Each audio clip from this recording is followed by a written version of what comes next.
Bonjour Nathalie, tu es directrice du courrier publicitaire chez La Poste Solutions Business. Est-ce que tu peux nous présenter ton métier en quelques mots ?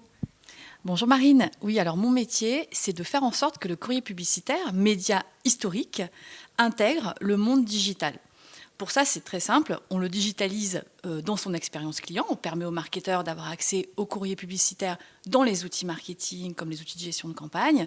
Et on digitalise aussi son intégration dans des chroniques marketing qui intègrent de l'email, du SMS et du voice.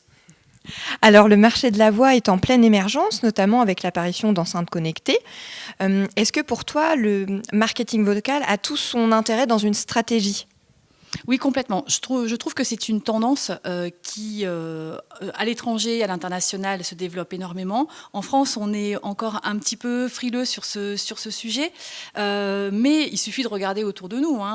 Les jeunes gens communiquent énormément avec la voix, ils écrivent beaucoup moins de textos, ils écrivent des textos vocaux, ils les dictent à leur téléphone. Donc on voit que la voix prend une place extrêmement importante dans nos interactions. Elle permet d'ailleurs d'être beaucoup plus directe, beaucoup plus naturelle.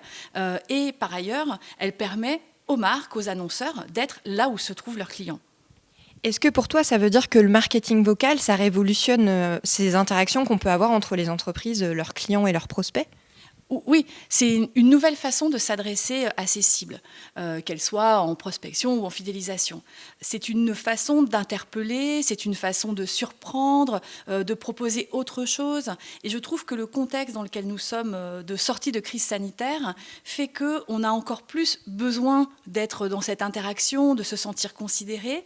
Et le voice est une façon de venir renouveler, capter de l'attention.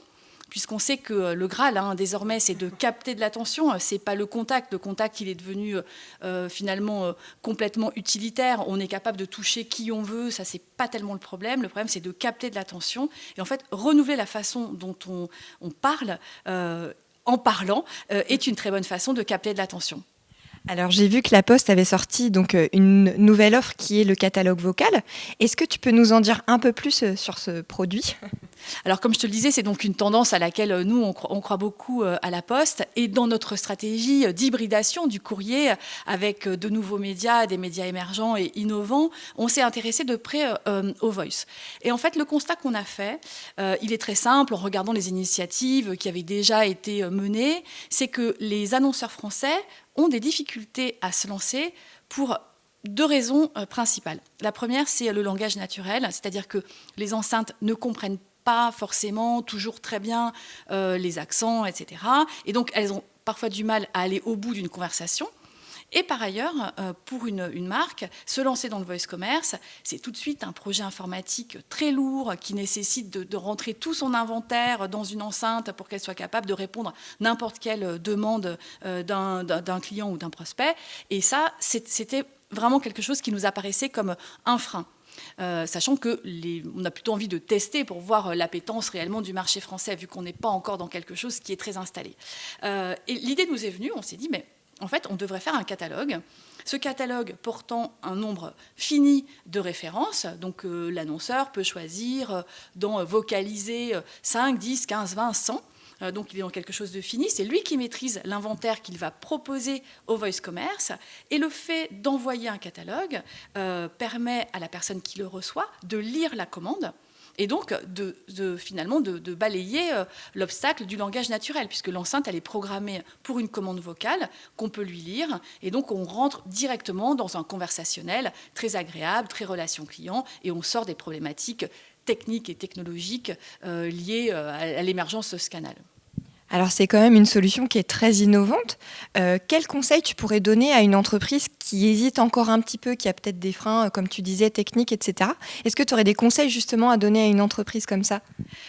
Oui, le conseil, c'est qu'il faut se lancer. C'est que de toute façon, en marketing, on aime innover, on aime tester, et justement, on aime surprendre, capter cette fameuse attention dont on parlait. Donc, pour moi, cette solution, clé en main, permet de lancer une opération commerciale de fin d'année, de rentrée, pour aller proposer une nouvelle expérience à ses clients dans une technologie et un investissement limité avec cette offre clé en main.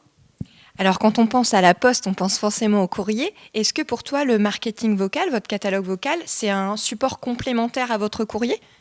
Oui, c'est complètement complémentaire. Ça permet de bénéficier du meilleur de l'un et de l'autre. On sait que le courrier a des vertus et des capacités, des vertus héroïstes fortes.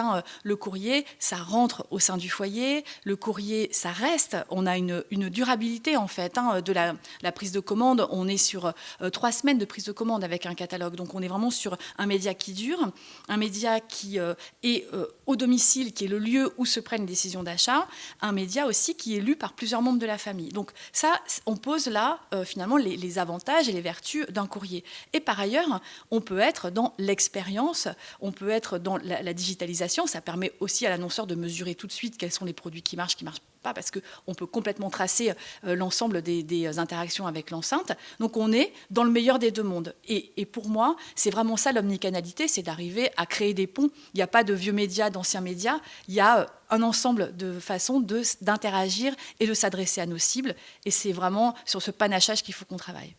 Et est-ce que pour toi, cette complémentarité des canaux, ça permet du coup de cibler tout le monde, que ce soit des seniors, des juniors, etc. Oui, tu as raison de me poser cette question parce qu'on a parfois tendance un petit peu à opposer CSP et sociotype en fonction des canaux utilisés. En fait, la pratique nous montre que ce n'est pas vrai du tout. Évidemment, sur la partie courrier, qu'on est sur des cibles en général de plus de 35 ans, mais les nouvelles études, notamment une étude menée par Accenture, nous montrent que 54% des 18-24 ans adorent recevoir des catalogues. Il y a beaucoup de marques, de très jeunes marques, DNVB, qui se lancent dans le catalogue parce que la raréfaction fait que du coup ça crée un sentiment d'être privilégié quand on reçoit ce type de médias. Et par ailleurs, on voit bien que les seniors se digitalisent. Donc pour moi, la frontière de l'âge, elle est en train de s'estomper. On est vraiment sur un usage plutôt qu'une caractéristique réellement liée à l'âge. Très bien, je te remercie de nous avoir partagé ces solutions innovantes. Et puis, il n'y a plus qu'à tester maintenant. Oui, merci beaucoup.